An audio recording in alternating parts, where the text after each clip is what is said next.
Dear friends, आज अपन बात करते हैं रोपवे लाइंस की। रोपवे लाइंस की बात करने से पहले सबसे पहले अपनी बात ये आती है कि हम इनका क्या उपयोग करते हैं और फायर फाइटिंग में इनका क्या उपयोग होता है। क्योंकि अगर इसके उपयोग की तो हमें इसका जो भी अगर हम इसको काम में लेते हैं तो इसका फिर कोई सार्थक ये सिद्ध नहीं होगी। तो हमें इसके बारे में भी पता होना चाहिए कि हम इसका काम क्या करते हैं। क्योंकि जनरली अपना काम क्या है, अपना काम है आग बुझाना। तो अब हमारे दिमाग में बात ये आती है कि हम आग बुझाने के लिए रस्सियों को क्या काम में लेते हैं। तो हमारे ये बात भी समझ में आनी चाहिए कि अगर हमें रस्सियों को कोई काम ही नहीं है तो हम रस्सियों का क्या उपयोग करते होंगे इसका। तो ये बात हमें समझने के लिए हम एक छोटी सी बात करेंगे कि हम इसका उपयोग होता क्या है, हम इनका क्या उपयोग करते हैं। तो इसके उपयोग की बात आती है कि हमारा मेनली जो मुख्य काम है वो है आग बुझाना। तो आग बुझाने के लिए जब अपन कोई भी अग्निशमन कार्य करते हैं तो उसमें हो सकता है कि हमें इसकी आवश्यकता नहीं पड़ती हो, रस्सियों की आवश्यकता हमें नहीं पड़ती हो। लेकिन हमारा आग बुझाने के साथ साथ हमारा जो मेन जो कार्य है वो क्या है, बचाव कार्य करना भी। और जब अपन बचाव कार्य करते हैं तो बचाव कार्य में हमें रस्सियों की आवश्यकता पड़ती है। अब रस्सियों की आवश्यकता हमें कैसे पड़ती है बचाव कार्य में, ये बात हमें समझनी चाहिए। वो चीज़ समझने के लिए अपन बात करेंगे कि जब किसी भी प्रकार का कोई भी बचाव कार्य कर रहे हैं, मान लीजिए अगर किसी कोई भी बिल्डिंग है, उस बिल्डिंग के अंदर अगर कोई भी व्यक्ति फंस गया या घायल हो गया तो उसको कमरे के अंदर जैसे धुआं भरा हुआ है तो उसको ढूंढने के लिए भी हम रस्सी का उपयोग करेंगे। और अगर किसी भवन है, भवन से किसी घायल व्यक्ति को नीचे उतारने के लिए भी हम रस्सी का उपयोग करेंगे। कोई नदी के अंदर डूब रहा है उसको निकालने के लिए भी हम रस्सी का उपयोग करेंगे। या जैसे कि मान लीजिए कोई कुएं के अंदर गिर जाता है तो भी हम रस्सी का उपयोग करेंगे। उसके साथ ही जैसे कि बात आती है अपनी कि अगर अपन फायर फाइटिंग करें, फायर फाइटिंग करते समय फायर वाली गाड़ी के अंदर मान लीजिए पानी खत्म हो जाता है और अगर अपन किसी ग्रामीण परिवेश में या ग्रामीण इलाके में है तो वहां से किसी नदी तालाब से फायर वाली गाड़ी में पानी भरने के लिए जब अपन सक्शन होज को काम में लेते हैं तो सक्शन होज को काम में लेने के सक्शन होज और उसके साथ में स्टनर भी लगाते हैं। और स्टनर सक्शन होज को बांधने के लिए हम क्या करते हैं, एक रस्सी का ही उपयोग करते हैं। तो ये तो बात आप समझ गई कि इसका उपयोग क्या होता है, मतलब क्योंकि फायर फाइटिंग में इसका उपयोग बहुत ही महत्वपूर्ण है। चलो आज हम बात करते हैं कि रोप लाइन होती क्या है। जब अपन रोप लाइन की बात करते हैं तो रोप व लाइन दो एक अलग अलग शब्द है। रोप हम किसको बोलते हैं और लाइन हम किसको बोलते हैं। जैसे कि अगर आपने कोई भी एडवेंचरिंग की है तो एडवेंचरिंग के अंदर आपने सुना होगा कि रोप क्लाइंबिंग, रोप क्लाइंबिंग, समझ गए आप, मतलब रस्से के द्वारा चढ़ना या रस्से से चढ़ाई करना। तो रोप व लाइन अलग अलग होती है। और लाइनों की जब बात आती है तो लाइनों का अलग अलग, जैसे कुएं ट्यूबवेल की बात आती है या बड़ी कोई मशीनरी की बात आती है तो अपन इसमें भी बात करते हैं कि उसके अंदर लाइनों का उपयोग होता है। ठीक है, तो अब अपन बात करते हैं कि ये रोप होती क्या है। रोप हो या लाइन हो, गूंथी दोनों ही जाती है। रोप और लाइन दोनों ही गूंथी जाती है। फर्क इसमें क्या होता है कि जैसे चाहे वो अपन रोप की बात कर लें या लाइन की बात कर लें, दोनों को ही अलग अलग धागे मिलाकर अपन इसको गूंथेंगे। और गूंथने के लिए चाहे धागे हैं वो धागे के चाहे दो रेसे हो चाहे तीन रेसे हो, ये अपने उसके लिए काम में लेते ही हैं। क्योंकि उस रोप रोप व लाइन है दोनों को गूंथने के लिए अपन क्या करते हैं, अलग अलग प्रकार के धागे होते हैं। वो धागे चाहे 3 लड़ों में हो, 6 लड़ों में हो, 4 लड़ों में हो, इन सबको बांट कर ही हम बांटेंगे। तो बांटने को हम क्या बोलते हैं, गूंथते हैं। बांटने को हम क्या बोलते हैं, गूंथते हैं। इन सब से बांट कर हम, मतलब इन सबको मिलाकर हम क्या बनाते हैं, रोप। फर्क सिर्फ क्या है कि रोप और लाइन, रोप और लाइन में फर्क क्या होता है कि जैसे रोप की जनरली अपन कोई भी स्पेसिफिक, हम रोप की कोई भी स्पेसिफिक साइज नहीं मानते हैं। ठीक है, रोप की हम कोई भी स्पेसिफिक साइज नहीं मानते हैं। और अपनी जो लाइन होती है, लाइन को भी जैसे अलग अलग लड़ों से गूंथ कर ही बनाया जाता है।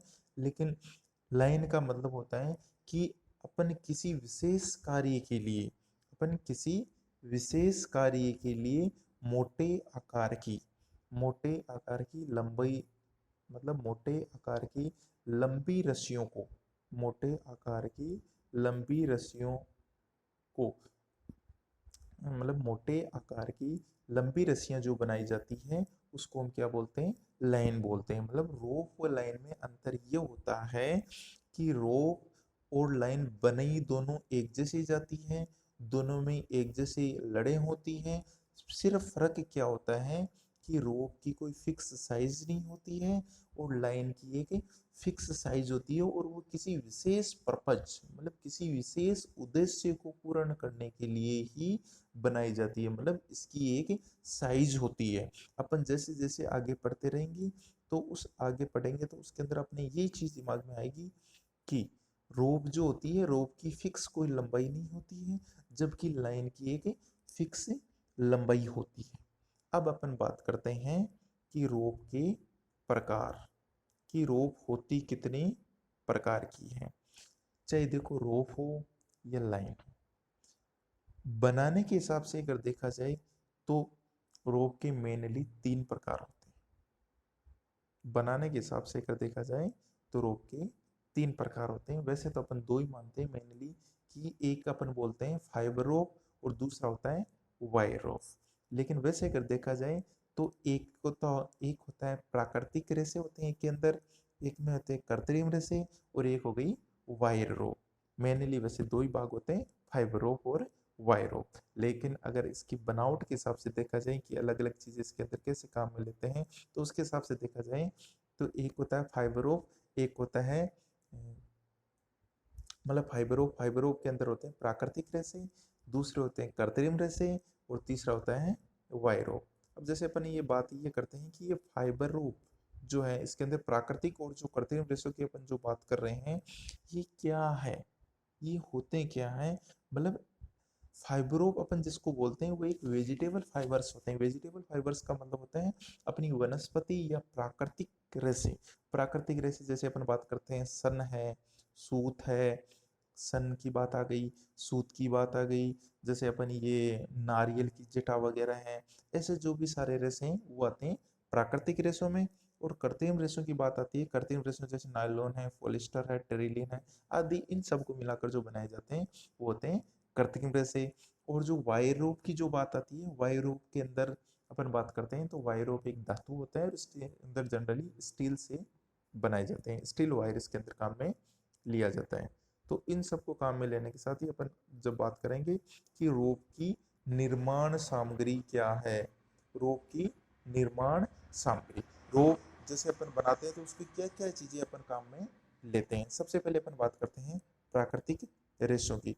प्राकृतिक रेशों की जब अपन बात करते हैं तो उन रेशों की बात करने से पहले अपन क्या करेंगे कि प्राकृतिक रेशों के अंदर सबसे पहले आता है इटालियन हेम्प। इटालियन हेम्प ये भी प्राकृतिक रेशा है। इटालियन हेम्प के साथ ही बात आती है मनीला है, मनीला के बाद में बात आती है नारियल की जटा है, कपास है। ये सारी चीजें हम किस में काम में लेते हैं, प्राकृतिक रेशे बनाने में। प्राकृतिक रेशे से जैसे अपन कोई भी रस्सा बनाते हैं तो उसके लिए अपन काम में लेते हैं इटालियन है, मनीला, नारियल की जटा है, कपास है, सन है, सूत है, सीसल है। ये सारी चीजें हम प्राकृतिक रेशों से रस्सा बनाने के लिए मतलब रोप बनाने के लिए काम में लेते हैं। दूसरी बात आती है कृत्रिम रेशे।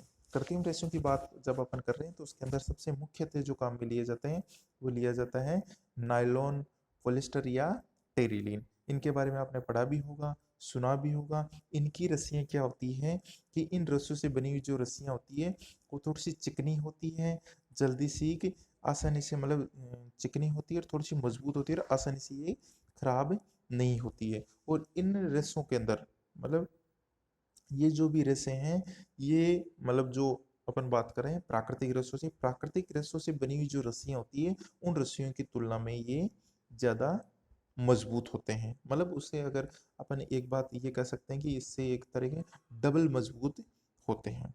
अब बात ये आती है कि जैसे कि अपन बात कर रहे थे कि कृत्रिम रेसे, कृत्रिम रेसों में क्वालिटी क्या होती है कि ये जैसे दखा किसी भी प्रकार का जैसे क्या होता है कि इसके अंदर अगर किसी भी प्रकार जैसे कई बार क्या होता है कि जैसे अपन जोर से खींच रहे होते हैं, जोर से खींच के फिर एकदम से हम इसको छोड़ते हैं तो ये क्या होता है, ये बार बार धक्का सह सकने की इसके अंदर कैपेसिटी होती है। ये बड़ा उच्च भार भी ये सह सकते हैं, मतलब प्राकृतिक रेशों से अलग इसके अंदर ये क्वालिटी होती है। और ये पानी में जब अगर इसको डुबो देते हैं तो भी ये फूलती भी कम है। दूसरी बात इसके अंदर फफूंद या जैसे भी अन्य कोई भी जो खराब होने वाले गुण इसके अंदर कम होते हैं, मतलब ये जल्दी आसानी से खराब नहीं होती है। और ये जो अपनी प्राकृतिक रेसे हैं, प्राकृतिक रेसों की बजाय अगर हम इनको लेके आते हैं बाजार से, मार्केट से खरीदते हैं, तो प्राकृतिक रेसों की बजाय कृत्रिम रेसों से बनी हुई रस्सियां तो रेट में भी सस्ती होती है। तीसरी अपन बात कर रहे हैं वायर रोप की। वायर रोप कैसे बनाया जाता है? देखो, किसी भी प्रकार की कोई भी रोप अगर अपन बनाते हैं तो उस रोप में सीधी सी बात है, उसके अंदर अलग अलग लड़ को गूंथ कर ही बनाया जाता है, मतलब अलग अलग लड़ों को मिलाकर ही बनाया जाता है। वो लड़ 3 भी हो सकती है, 4 भी हो सकती है, 6 भी हो सकती है, 5 भी हो सकती है, कितनी भी, मतलब जितनी हमें मजबूती देनी है उसके हिसाब से हो सकती है। ठीक है, तो वायर रोप को जैसे बनाते हैं, वायर रोप को बनाने के लिए हम क्या करते हैं कि इसके अंदर एक जो स्टील वायर होता है, वायर रोप को बनाने के लिए स्टील वायर काम में लिया जाता है। और इस वायर रोप की कैपेसिटी क्या है कि ये वायर रोप आपकी प्राकृतिक रस्सी, कृत्रिम रस्सी, और इन दोनों से इसकी कैपेसिटी, बाहर सह सकने की कैपेसिटी इन दोनों से वायर रोप के अंदर बहुत ही अधिक होती है। और ये लेकिन इसके अंदर एक बेड क्वालिटी भी होती है। जैसे कि अपन प्राकृतिक रस्से हैं, प्राकृतिक रस्सों को कैसे भी अपन समेट सकते हैं, कैसे भी इकट्ठा कर सकते हैं, राउंड में भी कैसे भी कर सकते हैं। लेकिन वायर रोप थोड़ी सी क्या कठोर होती है, इतनी लचीली नहीं होती है। तो इसको अपन इस्तेमाल करते हैं, तो इस्तेमाल करते समय हमारे सामने कुछ परेशानियां आती है।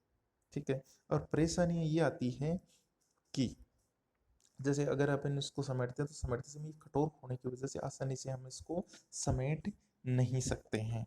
ठीक है, तो अब अपन बात करेंगे कि रोप के निर्माण।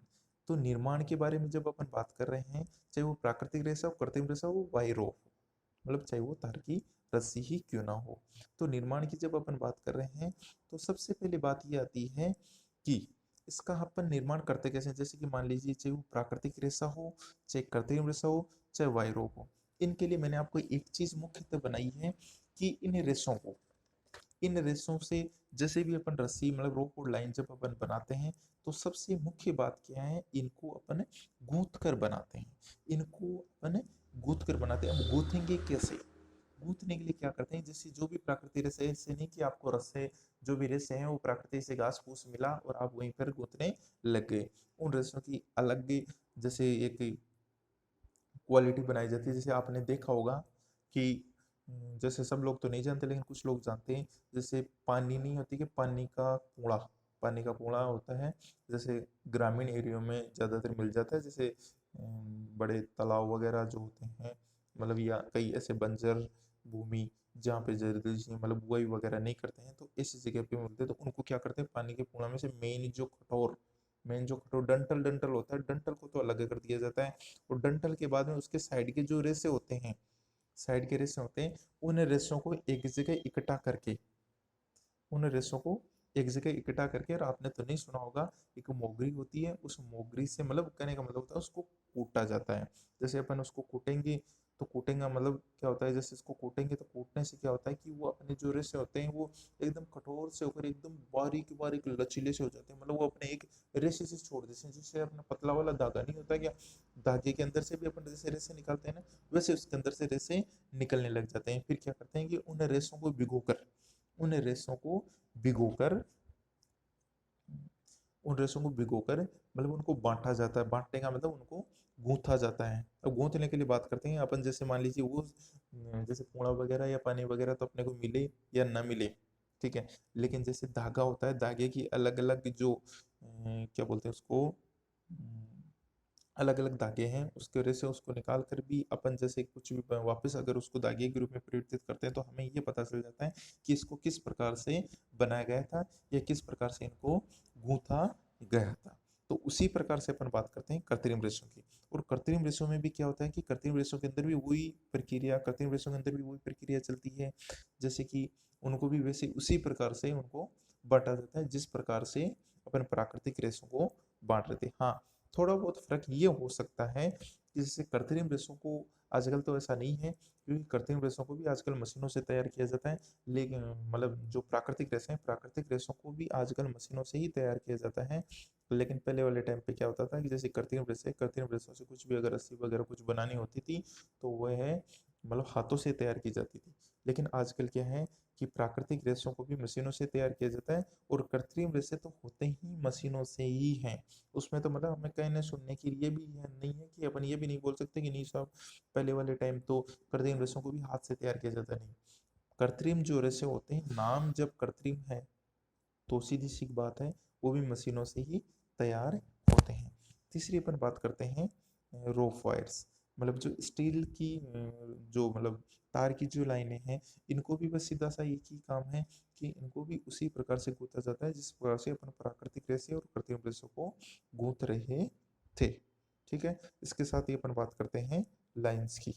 तो लाइन की बात करते हैं कि ये अभी अपन पढ़ रहे थे कि रोप व लाइन, और रोप व लाइन के अंदर अपन पढ़ रहे थे रोप के बारे में कि ये रोप किस प्रकार से बनाई जाती है, क्या होता है, मतलब कौन कौन से धागे काम में लेते हैं। तो रोप और जो लाइन है, रोप और लाइन को बनाने के लिए, रोप और लाइन को बनाने के लिए वही प्राकृतिक रेशे, कृत्रिम रेशे और वायर, ये तीनों चीजें काम में ली जाती है, चाहे वो रोप हो चाहे वो लाइन हो। ठीक है, तो इनके लिए वो चीज अपन ये नहीं कह सकते कि भाई ठीक है कि ये किस प्रकार से बनाई जाती है या इसको कुछ बनाने के लिए अलग अपन कोई चीज काम में लेते हैं, ऐसा कुछ नहीं है। बस इसमें फर्क किस चीज का है, फर्क है तो सिर्फ एक उसकी साइज का फर्क है, तो एक उसकी साइज का। अब बात ये आती है कि जैसे लाइन की बनावट, तो लाइन की बनावट तो वैसे ही की जाती है जिस प्रकार से रोप की बनावट की जाती थी। वही अपन बात कर रहे थे सबसे पहले कि लाइन और रोप में सिर्फ फर्क सिर्फ इतना है कि रोप की कोई साइज नहीं होती है, मतलब उसका कोई फिक्स अपन डायमीटर लेके नहीं चल रहे हैं बस, और लाइन जो है लाइन का अपन एक फिक्स डायमीटर लेके चल रहे हैं, मतलब लाइन को अपन किसी विशेष पर्पज, किसी विशेष उद्देश्य को पूर्ण करने के लिए अपन काम में ले रहे हैं।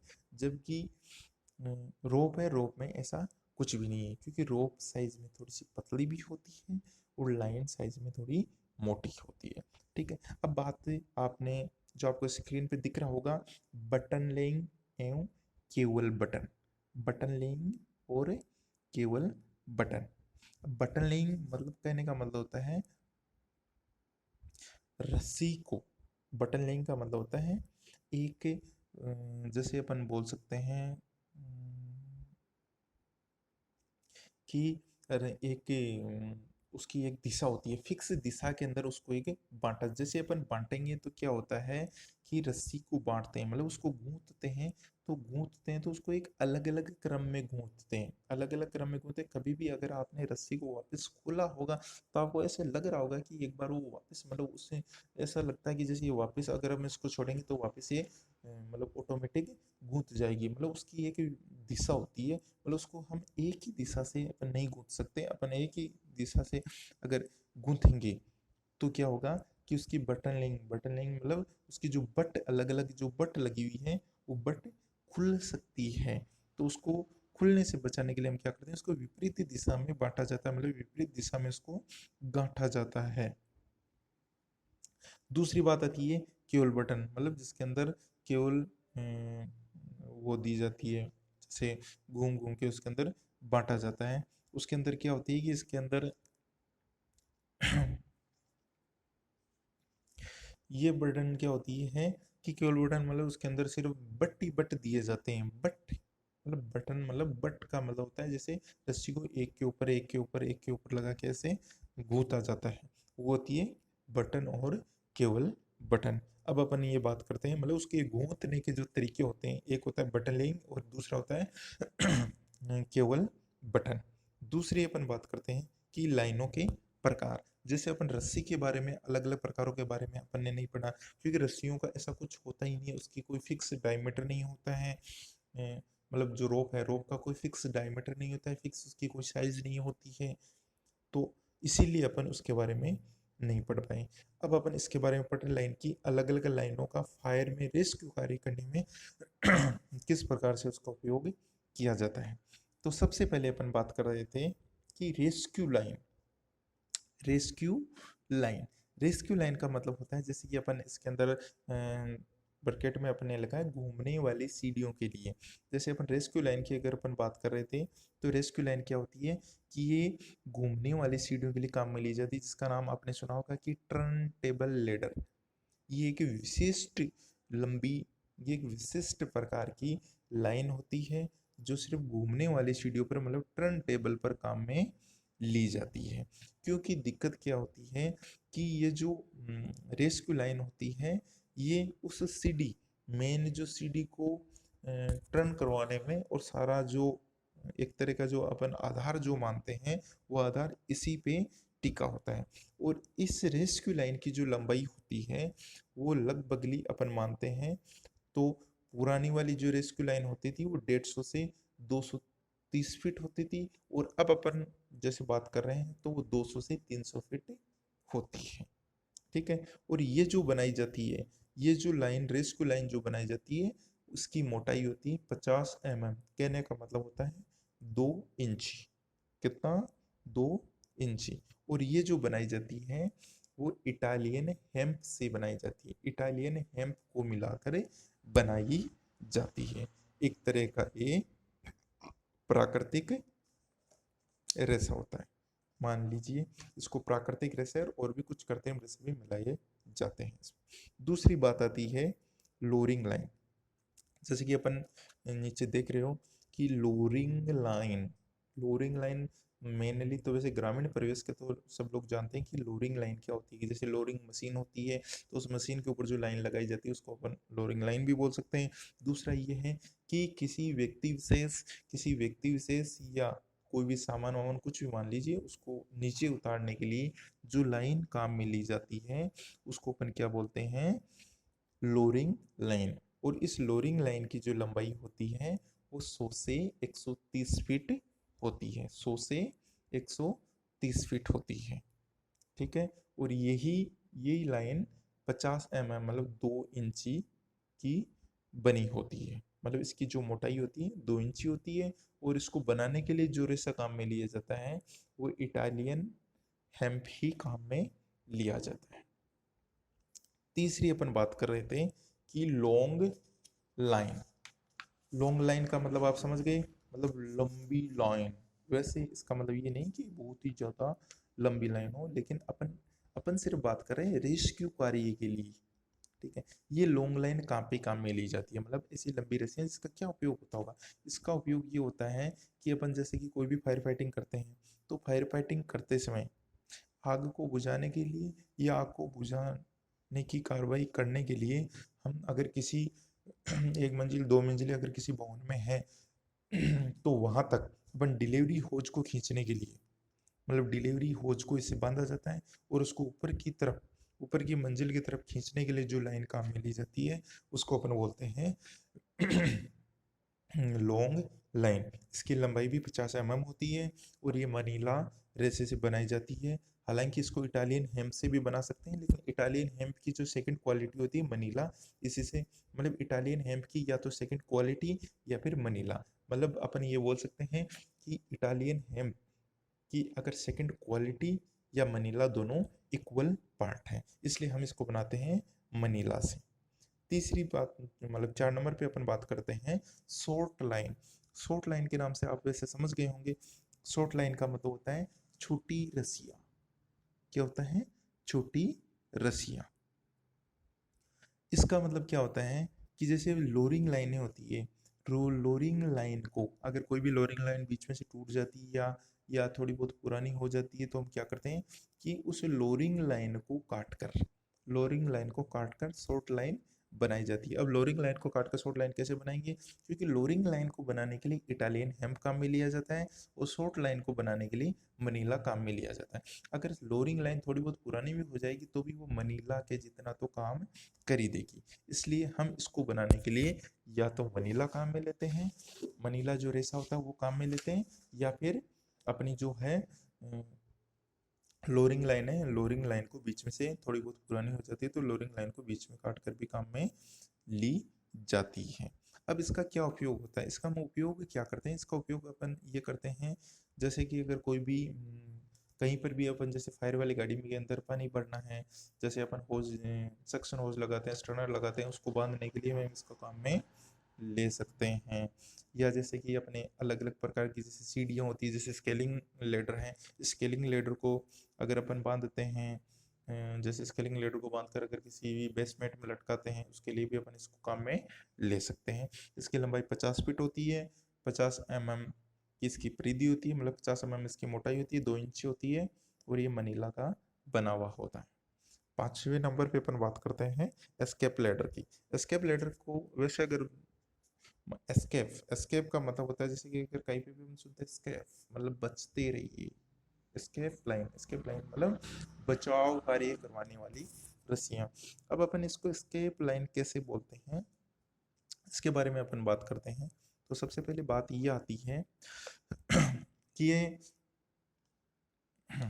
मतलब जो स्केप जो लाइनें हैं, स्केप लाइन या तो अपन एक्सटेंशन जो सीडी होती है और जो स्केप जो लेडर होती है उसको दोनों मान लो, जैसे अगर अपन इसको बांध देते हैं तो उसको बांधने से सरकने के लिए, या अपन जैसे मान लीजिए कहीं पे भी अपने स्केप लेडर लगाया है या जैसे एक्सटेंशन लेडर लगाया तो उसको ऊपरी सिरे से ऊपर वाला जो जिसके ऊपर अपन पे रखते हैं मतलब स्ट्रिंग्स, उसको जो भी बोलते हैं अपन, उसके ऊपर पैर मतलब उसको बांधने के लिए भाई इधर उधर किसके अगर जैसे उसके ऊपर अपन चढ़ते हैं तो इधर उधर गिरने का डर नहीं रहे, उसको बांधने के लिए जो रस्सी जो काम में ली जाती है उसको हम बोलते हैं स्केप लाइन। ये जो स्केप लाइन होती है ये शॉर्ट लाइन या लोरिंग लाइन इन दोनों को काट कर बनाई जाती है, इन दोनों को काट कर भी बनाई जाती है। जिससे क्या होता है कि ये मतलब इन जैसे अपन सीडी की बात करें, जैसे चाहे वो हुक लेडर हो, स्केप लेडर हो या एक्सटेंशन लेडर हो, ये इधर उधर किसके नहीं, उसको बांधने के लिए स्केप लाइन काम में ली जाती है। मतलब एक प्रकार का इनसे हम बचाव कार्य कर सकते हैं, और इसकी लंबाई होती है 15 से 20 फीट। वही अपन बात कर रहे थे कि ये लोरिंग लाइन होती है, लोरिंग लाइन बीच में से कहीं से टूट फूट जाती है तो उसको काट कर भी अपन इसको बना सकते हैं, और ये भी मनीला का ही बना हुआ आता है, और इसका भी 50 mm ही डायमीटर होता है, मतलब ये भी उतनी ही मोटी होती है, मतलब 2 इंच ही मोटी होती है। 6 नंबर पे अपन बात करते हैं बेल्ट लाइन या पॉकेट लाइन। बेल्ट लाइन या पॉकेट लाइन की जब अपन बात करते हैं तो अपन हमें बात करनी होगी फायरमैन की। फायरमैन का क्या है कि जैसे फायरमैन अगर कोई भी कार्य करता है तो फायरमैन का जो मेनली जो साजो सामान माना जाता है कि उसके पास फायर एक्स भी होनी चाहिए, उसके पास से रोप भी होनी चाहिए, मतलब उसके पास रस्सी भी होनी चाहिए। ठीक है, ये सारी चीज़ें क्या होती है कि फायरमैन की एक मतलब बेसिक साजो सामग्री मानी जाती है। अब इस बेसिक साजो सामग्री मानने के लिए क्या होता है कि बेल्ट या लाइन हम इसको इसलिए बोला जाता है कि फायरमैन जो भी कमर के बेल्ट जो बांध के रखता है, ये कई बार आपने ऐसे भी लोग देखे होंगे जो बेल्ट की रस्सी बांध के रखते हैं। ठीक है, वो भी क्या होती है कि वो उनके साजो सामग्री में शामिल होती है। तो बेल्ट या पॉकेट लाइन हम इसको इसलिए बोलते हैं कि ये जो रस्सी होती है इसकी कोई खास लंबाई नहीं होती, इसकी कोई खास लंबाई नहीं होती। इसके साधारणतः मान लीजिए 9 से 12 फीट इसकी लंबाई होती है, और उसका डायमीटर 25 mm होता है, तो मतलब ये इतनी मोटी नहीं होती है। तो इसको इसलिए बेल्ट के या पॉकेट मतलब बेल्ट के पास में ऐसा कुछ पॉकेट बना होता है, उस पॉकेट में इसको डाल के रखा जाता है। जैसे अपन फायर एक्स नहीं रखते कि जैसे फायरमैन जो फायर एक्स भी साथ में रखता है, और उसके साथ में ही ये बेल्ट लाइन या पॉकेट लाइन को ही साथ में रखा जाता है, क्योंकि ये कहीं पर भी इसको काम में ले सकता है, किसी भी चीज़ को ये बांधने के लिए भी काम में ले सकता है। सामान्यतः मान लीजिए अगर कोई फायरमैन है, फायरमैन अगर कोई कोई व्यक्ति घायल हो जाता है, अगर उसको पीठ के ऊपर लाद के लेके आता है तो भी वो अपनी कुछ मतलब उस व्यक्ति की सुरक्षा के लिए वो उस व्यक्ति को भी उस रस्से से खुद के वो बांध सकता है, तो उसके लिए भी बेल्ट या पॉकेट लाइन को काम में ली जाती है। और ये मनीला या हेम्प का बनाया जाता है, मतलब इतनी ज़्यादा इसको मजबूती प्रदान करने की आवश्यकता नहीं होती है, मतलब नॉर्मली ये जो होता है इससे अपन आसानी से काम चला सकते हैं। इसके बाद में बात आती है गाइडलाइन।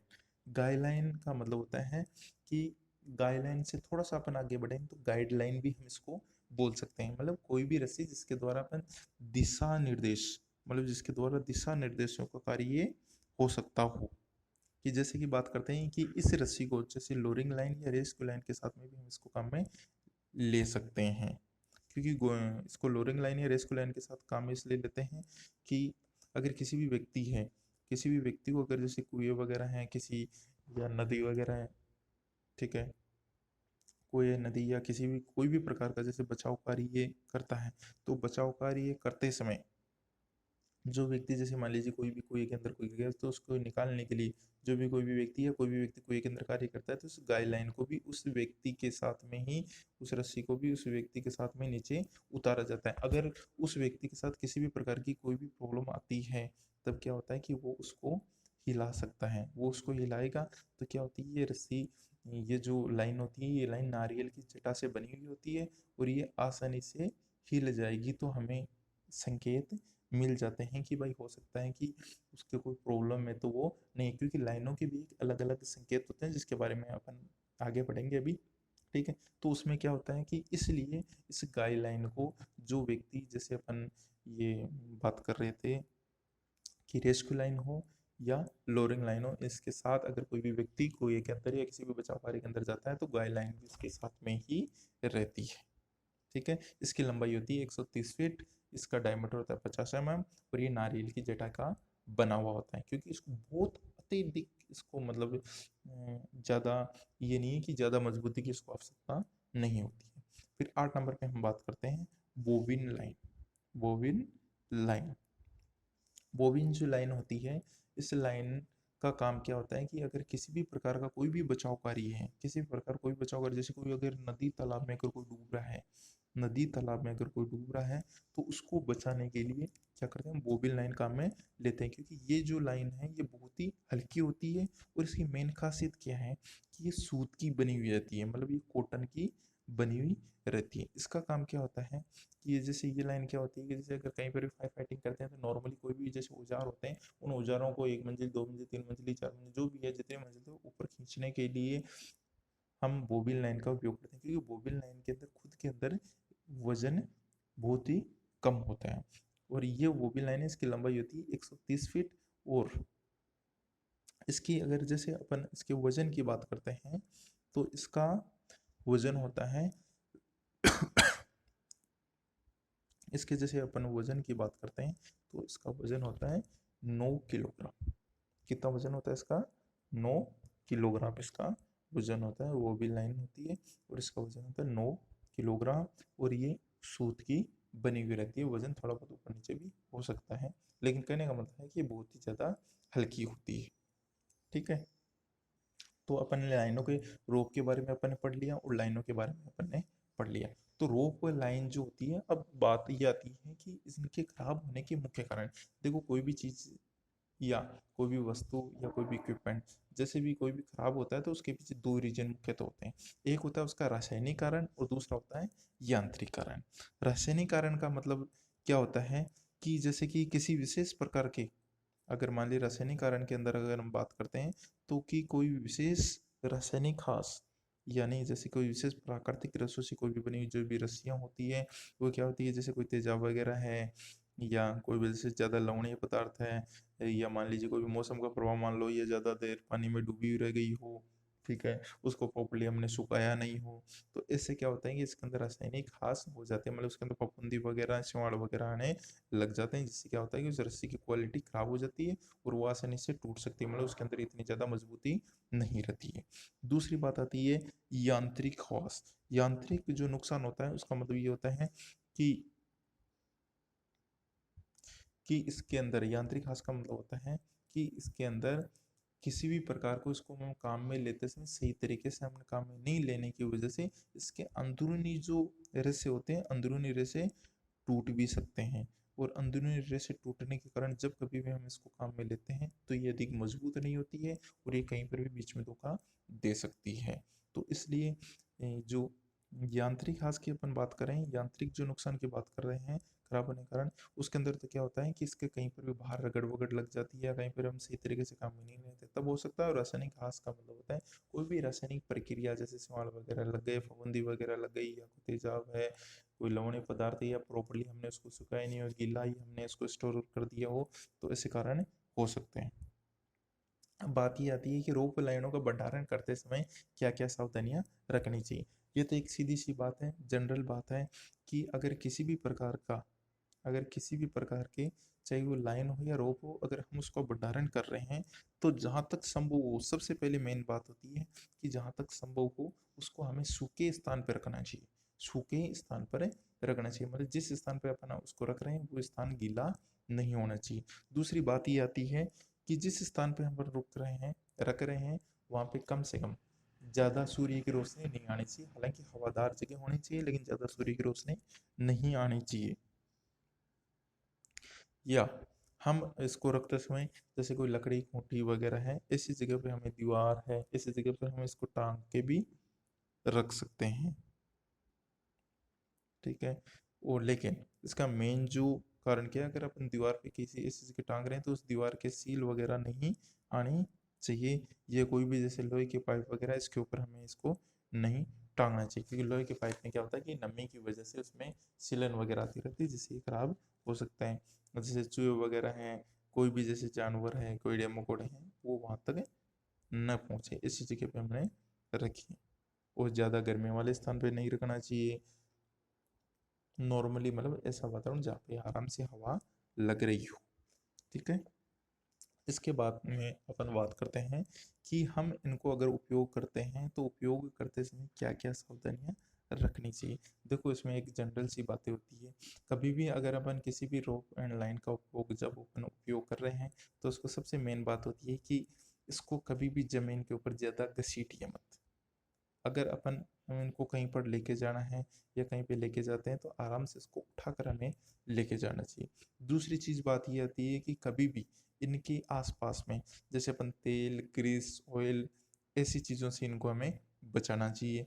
कोई भी जैसे क्षारीय पदार्थ है जैसे तेजाब है या कोई भी रासायनिक पदार्थ है, इनको इनसे हमें बचाकर रखना चाहिए। और अगर जैसे मान लीजिए रस्सी की मोटाई ज़्यादा है तो कभी भी सकड़ी मतलब छोटे आकार की कोई भी पुड़ी या धुरी काम में नहीं लेना चाहिए।